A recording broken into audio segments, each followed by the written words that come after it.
E hoje eu quero falar sobre chamado de Deus, quando Deus nos chama, como é tão maravilhoso. E cada um está num processo diferente aqui, né? Alguém já ouviu falar do Rodolfo Abrantes? Já? E do Raimundos.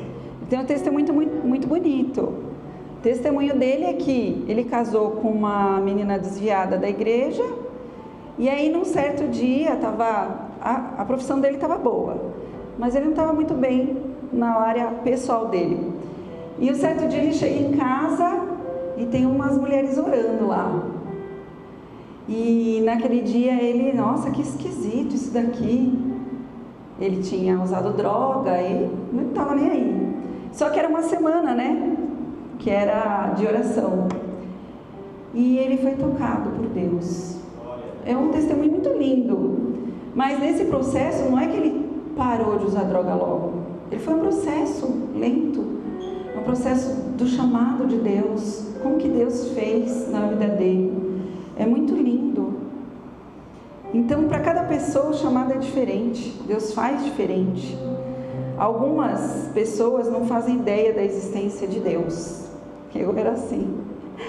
E outras falam, não, Deus existe. Mas elas são firmadas nas experiências dos outros. João 6 fala assim, que vocês me viram, mas não creram. Jesus falando. Às vezes a gente convive com pessoas da igreja, mas não crê ainda. E é necessário ter esse chamado de Deus, essa presença do Senhor. Jesus também fala, né? Todo aquele que o Pai me der, vai vir a mim, e eu jamais o rejeitarei. Nossa, que lindo isso! E João 15:16 também fala, vocês não me escolheram, mas eu vos escolhi. Para que vades e deis fruto, e o vosso fruto permaneça, e tudo aquilo que pedires ao Pai em meu nome, Ele vos conceda. Está falando de comunhão, está falando de entrega, está falando de oração, porque não é possível alguém que não foi chamado conseguir orar e crer. Eu não estou falando de reza contínua, eu estou falando de intimidade, e que é difícil às vezes para a gente, mas é disso que ele fala, que Jesus escolhe. E Deus chama pessoas improváveis, que aparentemente não serviam para o plano dele. Veja a vida de Davi. Quando Samuel foi ungir o rei, o que aconteceu? Tanto o profeta como o pai falou, não tenho mais nenhum filho. Não tem nenhum filho. Não, eu tenho um mais novo. E ninguém imaginava que era ele o escolhido. E qual que é o motivo? Por que Deus chama a gente? Eu quero dar 2 motivos. O primeiro é para ter comunhão com a gente. Lembra que eu falei, não foste vós que me escolheste, mas eu que vos escolhi, para que tenha fruto? Quem está na videira verdadeira, Jesus explica, vai dar fruto, porque está unido com Jesus. E a segunda coisa é o ministério na igreja. Deus também chama a gente para o ministério na igreja, para cuidar de outras pessoas. O nosso chamado não é para nosso benefício próprio, é para o outro. O ministério que Deus dá. Tanto é que você vai ver isso muito na Bíblia inteira. Que pessoas que depois que foram chamadas, que tiveram esse encontro pessoal, elas querem estar perto de outros que creem também.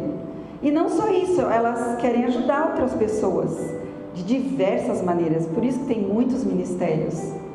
No caso do Rodolfo Abrantes, era o seguinte, o Rodolfo hoje ele prega, ele canta, produz música, tudo, mas aquelas mulheres, eu não sei se eram 3 ou 4, que foram na casa dele, tinham outro ministério. O ministério delas era de interceder, o ministério delas era de libertação, era de pregar a palavra, de evangelizar. Elas eram usadas para chamar os pregadores, porque quem é de intercessão sabe como que é esse. Ninguém vê o que a pessoa faz, ela está lá em oração. Então é lindo de ver que cada um tem um chamado diferente e cada um é importante. E na Bíblia tem uma história quando Deus chama um homem. Eu acho tão interessante essa história, porque eu falei para Deus, eu não quero pregar desse homem, eu não gosto desse homem. Mas aí eu comecei a ver que eu me identificava muito com ele. E todos nós temos um pouco de Jacó. É desse homem que eu vou falar hoje. Porque tem outros homens que são mais legais que Jacó. Tipo Daniel, sabe aquele cara que sabe o que fazer, está sempre em oração, tudo dá certo para ele? Mas Jacó não foi assim. Então eu me identifico muito com ele, acho que todos nós, né? Jacó era filho de Isaac e Rebeca. E quando Rebeca estava grávida, ela estava muito incomodada, ela estava passando mal. E orou a Deus, e Deus falou assim, tem 2 nações aí. E o mais velho vai se submeter ao mais novo. E quando eles nasceram, foi interessante, que o primeiro nasceu bem peludinho. E deram o nome de Esaú, que significa peludo. E o segundo, quando ele nasceu, agarrou no calcanharzinho do irmão, o segundo que vinha. Porque eles têm um reflexo, né? O recém-nascido. E aí deram o nome de aquele que agarra o calcanhar. O calcanhar, a gente pode falar, o agarrador. É tipo assim, um verbo assim. E então, imagina o seguinte, que os 2 nasceram gêmeos, mas eram muito diferentes. O Jacó era caseirinho e a mãe dele gostava mais dele, tinha preferência. O Esaú, peludinho, era caçador, né? Então o pai achava o máximo. Meu filho é caçador, né? Então trazia caça, aquele cara forte. O Jacó não.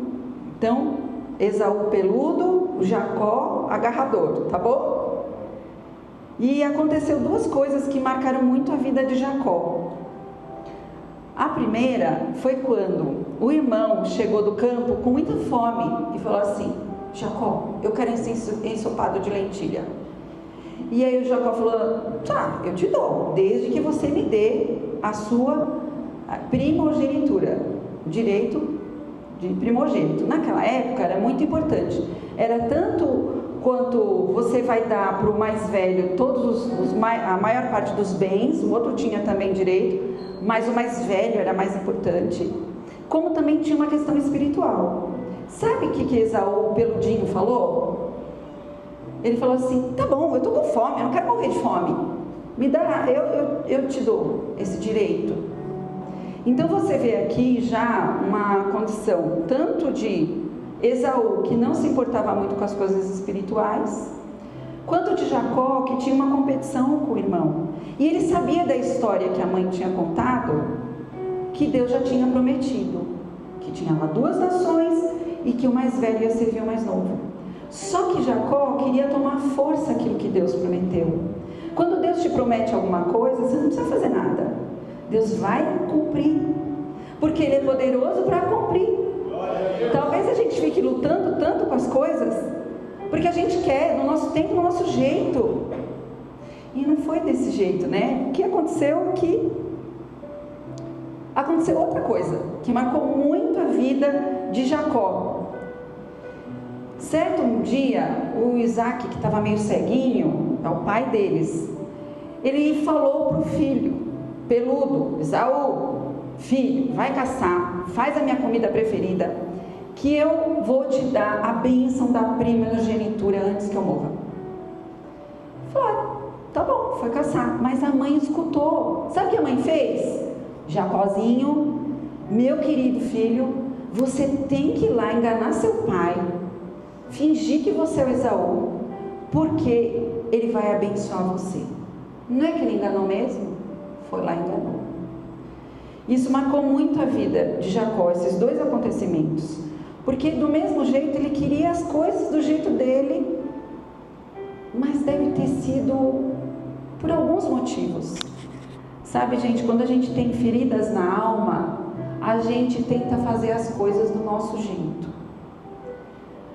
Quantas vezes você acha que Jacó escutou, nossa, o meu filho Esaú é demais? Será que ele não se comparava com o irmão? Será que a mãe dele não falava assim, ah, Jacózinho, fica aqui em casa junto com a mamãe, você é tão frágilzinho, você não é que nem o seu irmão. Então ele tinha alguma coisa que ele tinha aquele impulso de, não, eu tenho que ser forte, eu tenho que fazer, eu tenho que acontecer. Porque a mãe o protegia. faltava-lhe identidade e propósito. Quando Isaac descobre o engano, então Isaac é o pai, ele descobriu que o filho enganou. E não só, o outro irmão também descobriu, o peludo, Esaú descobriu. O irmão queria matar ele, e o pai deve ter ficado muito decepcionado. E eles falaram o seguinte, os pais: ô Jacó, vai embora da linha, é importante que você vá embora, e vai morar com o Labão, que é o irmão de Rebeca, é o tio dele.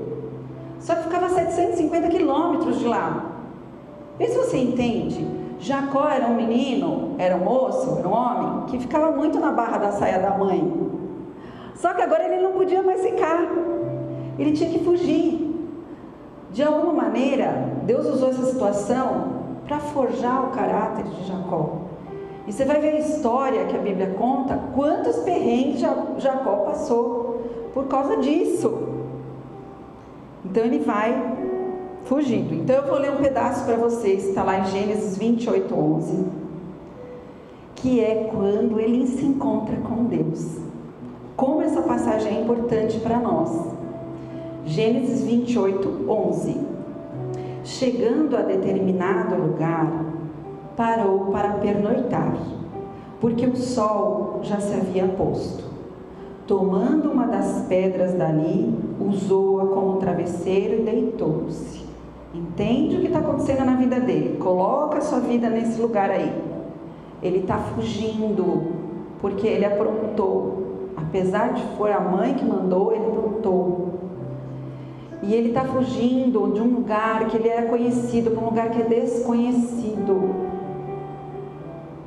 Lembra das feridas da alma dele? Ele não agradou o pai, não agradou o irmão, ele está fugindo. E teve um sonho no qual viu uma escada apoiada na terra. O seu topo alcançava os céus, e os anjos de Deus subiam e desciam por ela. A escada vinha do céu, estava apoiada na terra. Não é o contrário. É uma intervenção divina na vida dele. Assim como Deus faz intervenção de vida na nossa vida. Aliás, uma intervenção na nossa vida divina. Eu não falei que não fomos nós que escolhemos Jesus, mas foi Ele que escolheu. Vem de cima para baixo. Ao lado dele estava o Senhor, que lhe disse: eu sou o Senhor, o Deus do seu pai Abraão, o Deus de Isaac. Darei a você e a seus descendentes a terra na qual você está deitado. Seus descendentes serão como o pó da terra e se espalharão para o oeste, para o leste, para o norte, para o sul. Todos os povos da terra serão abençoados por meio de você e de sua descendência. Jacó não era nem casado. Entende? Quando Deus dá promessa, às vezes você não está vendo nada. Estou com você e cuidarei de você, aonde quer que vá. E eu o trarei de volta a esta terra. Não o deixarei, enquanto não fizer o que lhe prometi. Não o deixarei, enquanto não fizer o que lhe prometi. Não o deixarei.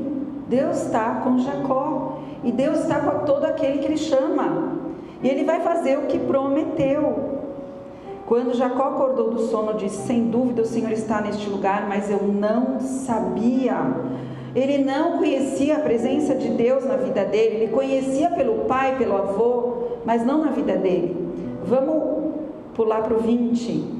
Então Jacó fez um voto dizendo: se Deus estiver comigo, cuidar de mim nessa viagem que estou fazendo, prover-me de comida e roupa e levar-me de volta em segurança à casa do meu pai, então o Senhor será meu Deus. Ele faz uma reciprocidade aí com Deus, bem bolado. Tá bom, te conheço agora, mas agora me protege. Olha, a maior necessidade de Jacó naquele momento era de se sentir protegido. Vou falar para você uma coisa: nenhum homem, nenhuma mulher, nenhuma autoridade, ninguém pode dar a proteção que Deus nos dá.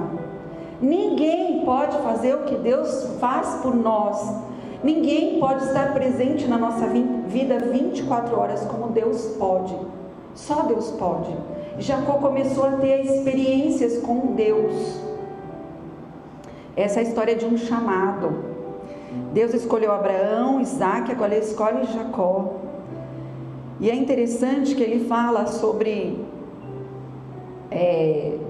que todos os povos da terra seriam abençoados através dele.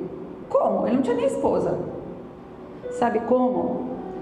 Tempos depois, ele tem um filho chamado Judá. Sabe quem é Judá? Judá vem da linhagem até chegar em Jesus. É isso. Todos os povos são abençoados através de Jesus. E Deus usa a vida de Jacó para isso. Glória a Deus. Glória a Deus. Só que eu acho interessante o jeito que Deus chama Jacó, num momento de tribulação. Eu não sei como foi na sua vida, na minha vida foi assim. Num momento que ele não esperava, que se passavam muitos pensamentos ruins na cabeça dele, decepção que ele causou para o pai, a falta que a mãe acolhedora fazia para ele, um irmão irado, ele deixou as coisas mal resolvidas na sua vida. E para piorar, ele tinha que enfrentar sozinho esse destino incerto. Ele iria ser o seu próprio provedor. Será? Logo na primeira noite, Deus fala: você não vai ser o seu próprio provedor, eu vou estar com você. Eu vou prover tudo que você precisa. E você vai voltar para cá. Glória a Deus. Deus fala qual era o propósito da vida dele. Glória a Deus. Glória a Deus. Além de falar do propósito, ele diz: eu não te deixarei enquanto não cumprir a promessa que eu tenho para você. Glória a Deus. Então Jacó, mesmo sem entender como tudo ia acontecer, ele faz um compromisso com Deus. E é interessante, quando você tem encontro com Deus, você tem a consciência que Ele existe. Eu lembro que eu não acreditava em Deus, e na noite que eu recebi Jesus no meu coração, eu olhei para cima. Eu não sabia nada dessa passagem, eu não conhecia a Bíblia. Eu lembro que eu olhei para cima, estava um céu bonito, estava de noite, a gente estava indo embora da casa do pastor, eu e o Paulo, e o meu pensamento foi: o Senhor estava aqui o tempo todo e eu não sabia. A primeira coisa do chamado é a presença do Senhor. Você começa a ter consciência que Ele existe, e Ele sabe quem você é, e Ele está perto, Ele está com você. O Rodolfo Abrantes, que eu falei para vocês no começo, também não sabia que Deus tinha um plano para ele. Ele começou a saber que Ele existia, só isso. Só que hoje o Rodolfo Abrantes impacta pessoas, ele canta músicas, e ele tem uma família no altar do Senhor. E como que continua a história de Jacó? Depois daquele encontro com Deus, ele tem 2 esposas. Por quê? Porque o sogro dele engana ele. Tudo que o homem planta, ele colhe. E ele começa a colher, né? E interessante que ele não tem um papel de pai bom, nem de sogro bom para ele, sabe? Ele não tinha comunhão. E foi muito difícil a vida de Jacó. A gente olha, lê assim na Bíblia, fala: ai, que legal, Jacó. Mas se você começa a ver os detalhes da vida dele, foi muito difícil. Os primeiros 7 anos ele trabalhou, ele não ganhou nada. Foi pela esposa que ele amava. E ele foi enganado, né? Por esse sogro. E aí ele trabalhava. E não dava certo as coisas para ele. Ele ficou 20 anos naquele lugar. 20 anos. E nesses 20 anos vai ter um momento que Deus vai começar a abençoar ele. Vai ter um momento que Deus vai abençoá-lo financeiramente. Jacó tinha muitas lutas na família de origem, e também tem nessa família agora. Certamente Jacó tinha muitas lutas interiores. Ele ainda não era dono do seu nariz. Os cunhados falaram: você é um oportunista, o que você está fazendo aqui? Ainda pairava a sensação dele estar sozinho, mas tinha aquela voz, e de vez em quando Deus aparecia para ele: eu estou com você, eu vou fazer o meu propósito para você. Mas se passaram 20 anos, entende? Não é fácil. O chamado de Deus não é fácil. E agora Deus fala para ele, já deu, volta para sua casa, agora está na hora, volta. E seu irmão Esaú, ele sai dessa terra com seus filhos, com a sua esposa, suas esposas, com todos os seus bens. Está escrito que ele sai com 2 caravanas, sai muito rico. E aí o seu irmão fica sabendo, o Esaú peludo, e vai ao encontro dele. E ele fica sabendo, meu irmão está vindo no meu encontro com 400 homens armados. O que vai acontecer da minha vida? E ele tenta dar um jeito dele, sempre, né? Apesar de Deus estar moldando o caráter dele, ele está sempre tentando dar um jeito dele. Sabe o que ele faz? Ele vai mandando presentes para o irmão dele. Primeiro manda essas cabras, depois manda esses bois, manda presentes, porque ele falou, vou agradar meu irmão para ver se eu não morro. Mas algo acontece surpreendente, maravilhoso. Glória a Deus. Na noite anterior ao encontro, porque avisaram que ia ter um encontro, então um pessoal estava vindo a pé, outro pessoal, e Jacó fica sozinho. Todo mundo vai por esse Val do Jaboque, que chama, né? Uma entradinha assim no riacho, onde todo mundo passava. Vai todo mundo, eu vou depois. E ele tem um encontro com Deus. Quero ler com vocês, Gênesis 32, 24. Glória a Deus, glória a Deus, glória a Deus, aleluia. Deus, nós precisamos desse encontro, Senhor. Gênesis 32, 24. E Jacó ficou sozinho. Sabia que sozinho às vezes você está bem acompanhado? E Jacó ficou sozinho. Então veio um homem que se pôs a lutar com ele até o amanhecer. Não foi ele que lutou com o homem, veio um homem lutar com ele. Quando o homem viu que não poderia dominá-lo, tocou na articulação da coxa de Jacó, de forma que deslocou a coxa enquanto lutavam. Então o homem disse, deixe-me ir, pois o dia já desponta. Mas Jacó lhe respondeu, não te deixarei ir, a não ser que me abençoes. Não te deixarei ir, a não ser que me abençoes. O homem lhe perguntou, qual o seu nome? Jacó, respondeu ele. Jacó significa aquele que agarra o calcanhar, o agarrador de calcanhar.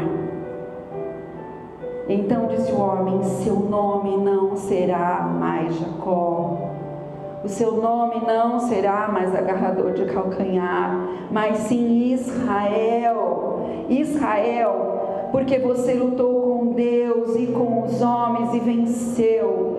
Israel, você sabia que o nome do povo de Deus, Israel, vem daí? Pois você lutou com Deus e venceu. Eu achei lindo algo que o pastor Mateus Soares falou, então eu vou ler um pedacinho, porque não são as minhas palavras, são as palavras dele. Esse varão era a própria manifestação de Deus. Curiosamente, Jacó de fato tinha prevalecido contra Deus, pois essa é a maneira de Deus manifestar em nós a sua misericórdia. Ele não pode ser derrotado pela nossa força, é impossível, mas se permite ser vencido pelo nosso clamor. O clamor vence a Deus por causa da misericórdia dele, por causa da misericórdia, da graça dele. Ele olha para nós como alguém que clama, que é dependente, que é cheio de feridas. Mas ele clamou e ele venceu Deus. Não te deixarei ir, se não me abençoares. Sabe aquele clamor no seu quarto, sozinho, sozinha? Senhor, abençoa-me, abençoa-me, abençoa-me. Eu não posso parar de orar, Senhor. Eu preciso da tua bênção, eu preciso da tua presença, eu preciso ser transformado. Eu preciso, Senhor, porque olha, eu vou morrer. Meu irmão está às portas. Me abençoa, me abençoa, me abençoa. Essa era a necessidade dele. Porque as feridas deles diziam: você é um derrotado, vai dar errado de novo. Você saiu da casa do seu pai, deu tudo errado, ficou 20 anos trabalhando, está dando tudo errado, e agora? Eu lutei todo esse tempo para ser vencido pelo meu irmão, para morrer. O que vai ser da minha vida? Às vezes a gente não está assim? Glória a Deus, glória a Deus. Com isso, Jacó se tornou um exemplo típico da graça redentora de Deus, pois apesar dele ser oportunista e às vezes egoísta e trapaceiro com seus negócios, a graça venceu, e por isso Jacó tornou-se Israel, aquele que luta com Deus e prevalece. Glória a Deus, glória a Deus. Quando Jesus chamou os seus discípulos, irmãos, tinha algum preparado? Não tinha. Gente, foram 3 anos árduos e eles continuaram não preparados. Na minha visão foi assim, né? Não é? E Jesus não devia ter chamado todo mundo tipo Daniel, tipo Neemias. Os caras já eram... Gente, eles davam aula, eles davam baile em todo mundo. Não, ele chamou Tomé, ele chamou João, ele chamou Pedro, ele chamou pessoas simples. Por quê? Porque com o tempo eles aprenderam a lutar com Deus e prevalecer pela graça.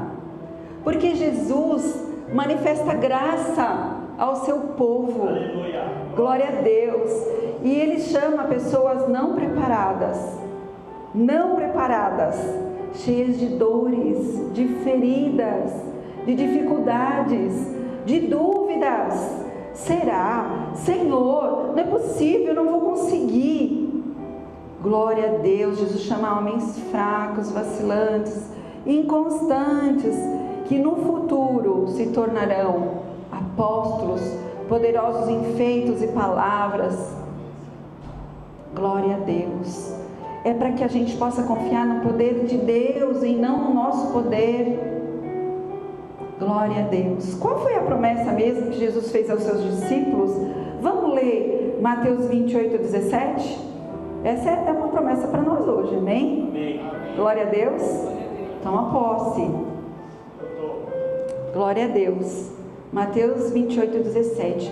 Quando o viram, o adoraram. É Jesus. Já ressuscitou um pouco antes dele ir embora. Quando viram, adoraram. Mas alguns duvidaram. Sabe, Jesus, ele vai tratando o nosso caráter e é na dificuldade. Muitas dificuldades às vezes.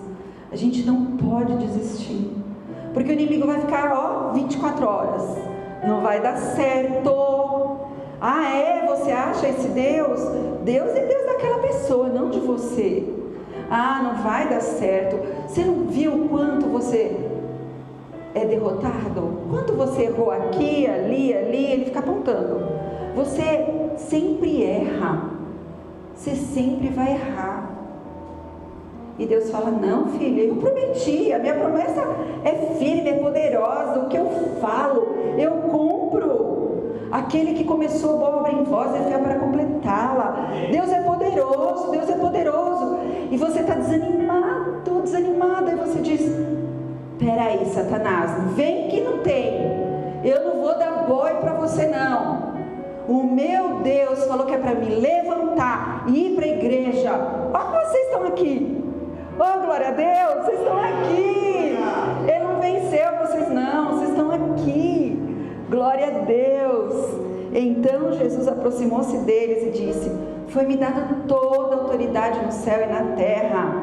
Portanto, vão e façam discípulos de todas as nações, batizando-os em nome do Pai, do Filho e do Espírito Santo, ensinando-os a obedecer a tudo que eu lhes ordenei. E eu estarei sempre com vocês, até o fim dos tempos. Glória a Deus. Eu não sei você, às vezes a gente tem um tempo tempo já de caminhada, você fala assim, ai Deus, eu achei que depois de alguns anos eu estaria melhor. E às vezes a gente desanima, a gente não fez tudo que a gente pensou que ia dar para fazer. Mas não desista, não desista, a gente tem que continuar. E você às vezes, né, já tem um ministério na igreja, já está atuante, e você fala, nossa, mas é muito cansativo. Espera no Senhor, Ele vai fazer mais e mais. E você que é novo na fé, às vezes não sabe o ministério que você deve fazer na igreja. Vou contar um caso, vou contar o meu, né? Quando a gente entrou na igreja, eu só sabia que eu queria ficar na igreja. Eu gostava de ficar na igreja, eu gostava de escutar a pregação, eu gostava de ler a Bíblia, eu gostava de estar lá. E um dia falaram assim, tá precisando de gente lá na porta. Ô Paulo, vamos? É legal isso, a gente pode chegar mais cedo. E o pessoal percebeu que a gente gostava da igreja. Vocês querem? Tudo bem, vamos. Então a gente chegava 1h30 antes, ficava lá na porta, cuidava do café, ia lá, ia cá. Acho que a gente ficou uns 3, 4 anos, não lembro. Depois de um tempo, tinha intercessão antes do culto. O pessoal falou assim, quando não for a escala de vocês ficam na intercessão. Opa, intercessão? Será? Eu na intercessão? Que demais! Ia lá para a intercessão. Sabe, depois de um tempo, eles fizeram grupos de conexão nas casas. E a gente tinha um líder. Aí depois desse líder, ele falou assim, eu acho que vocês podem fazer na casa de vocês. A gente começou a fazer na nossa casa, o líder nosso ia. Era muito legal. Depois de um tempo a gente se tornou líder lá. E ensinava para as pessoas. E assim foi. Sabe aquela coisa, eis-me aqui, Senhor? Eu não sei. Ele só prometeu que Ele estaria comigo. Ele só prometeu que Ele me ensinar. E que ia dar tudo certo. E às vezes eu fico muito desanimada. Eu sou como vocês. Às vezes eu vejo muitos empecilhos na minha vida. Mas Jacó é um símbolo da disposição de Deus de usar pessoas imperfeitas, inacabadas, machucadas, com medo. Entende? Porque a obra de Deus vai ser realizada. Ele é poderoso para isso. E quando Deus mudou o nome de Jacó, Ele está apontando para a sua identidade restaurada. Ele não seria mais alguém agarrado às circunstâncias, mas ele seria alguém que oraria a Deus nas dificuldades. Ele teve uma experiência, essa experiência de, eu vou orar, está dando tudo errado, mas o meu Deus é fiel, Ele vai fazer o que eu não posso fazer. Glória a Deus, não desista, não desanime. Glória a Deus, glória a Deus. Deus sabe nos moldar o caráter, mudar nossa identidade, tudo. Glória a Deus, glória a Deus. Aquele que é fiel no pouco, no muito te colocarei, Jesus disse. Começa pequeno, começa na igreja, faz coisas simples. Deus vai te mostrar teu chamado. Glória a Deus. Tem pessoas que são chamadas para ligar para as outras. Tem pessoas que são chamadas para orar de madrugada pela igreja. Tem pessoas que são chamadas para ficar na porta, fazer café. Tem pessoas que são chamadas para dar um abraço gostoso. Pessoas chamadas para pregar. Pessoas chamadas para orar por cura. Glória a Deus. Glória a Deus. Não tente determinar o seu chamado. Não faça isso. Não tente dar um jeitinho para burlar o caminho de Deus, porque Deus tem que tratar caráter da gente. Mas busque em oração a vontade de Deus. Eu gosto muito do testemunho de um pastor que chama Júnior Rostirola. É aquele que fez o Café com Deus Pai. É um devocional. É muito lindo. E esse pastor tem um testemunho muito forte. Chorei muito. E ele fala assim: quando a ferida fecha, o ministério abre. Quando a ferida fecha, o ministério abre. Foi um processo tão doloroso com ele, tão grande, mas o ministério dele é tão forte hoje. Ele é forte no Senhor. E ele fala no testemunho: vocês pensam que eu não passo dificuldade? Eu tenho luta na mente todos os dias. Mas todos os dias eu me levanto e falo: não, vai dar tudo certo. O Senhor é comigo. Quando a ferida fecha, o ministério abre. Deus primeiro nos cura, nos dá identidade, para então nos usar. Glória a Deus, glória